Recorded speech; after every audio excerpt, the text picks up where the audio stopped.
Assalamualaikum YouTube kanalına abone olsanız sağımızla amamızla bu arada trend diyeceğimizden yine Joy pişiriş ayarını gösterecek mi abone olsanız bu arada sağ doğumla like basıp paylaşımına bu arada Joy'umuz trend diyeceğim bu kadar fazla abone olsanız gelemezler. Bakın 75 milyon olmayla bu arada tadacağımızda tutulara pişirip yatırmam. Öz kollarım bile yine sert olka.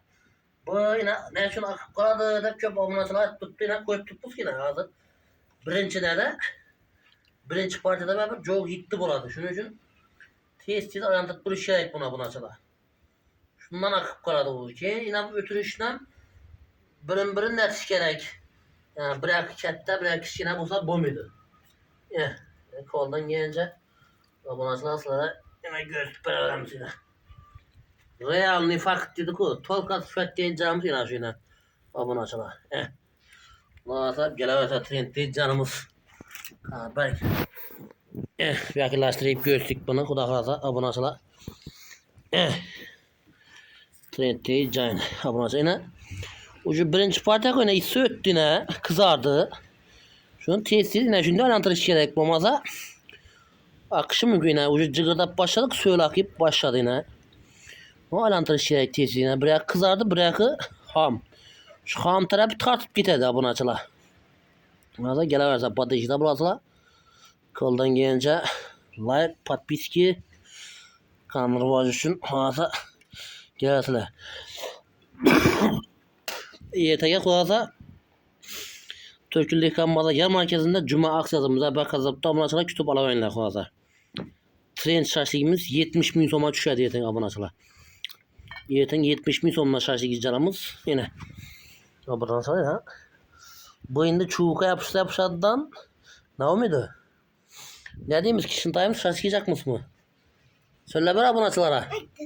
Like basınlar. Like basınla da abone olsalara söyle ver akıl. Like basınlar. Padeşin ayamanla de. Padeşin ayamanla. O şaşlıklı çikolata bu da kalasa.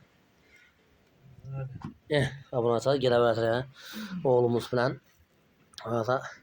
Like'ını basıp padeşine bana koldan genç en şimdi sıfatlı acayip şaşlık icallarım sizlere göstereceğim abone olsalar. Kanalda yeni olanla abone tutmayın yine. Ucu pişecek vaktimiz hep telefonunu ölçülme diyen abone olsalar yine video uzak olarak botam yine pişirip göstermiş yine.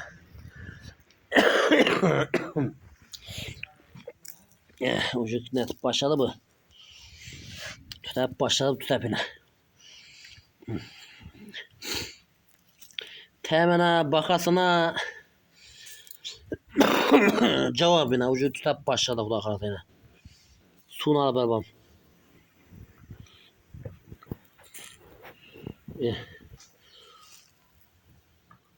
Anlatılacağımızda hayvancağımızda oturtmasına abone olsalar. Mahana kuruş carayağını abone olsalar geleverseler. Tolkat sıfat diyen İcam bize de müzabaka sapta. Like paylaşın hayvanla sağ sana tonla. Kendi görüşünce hayır. Trend.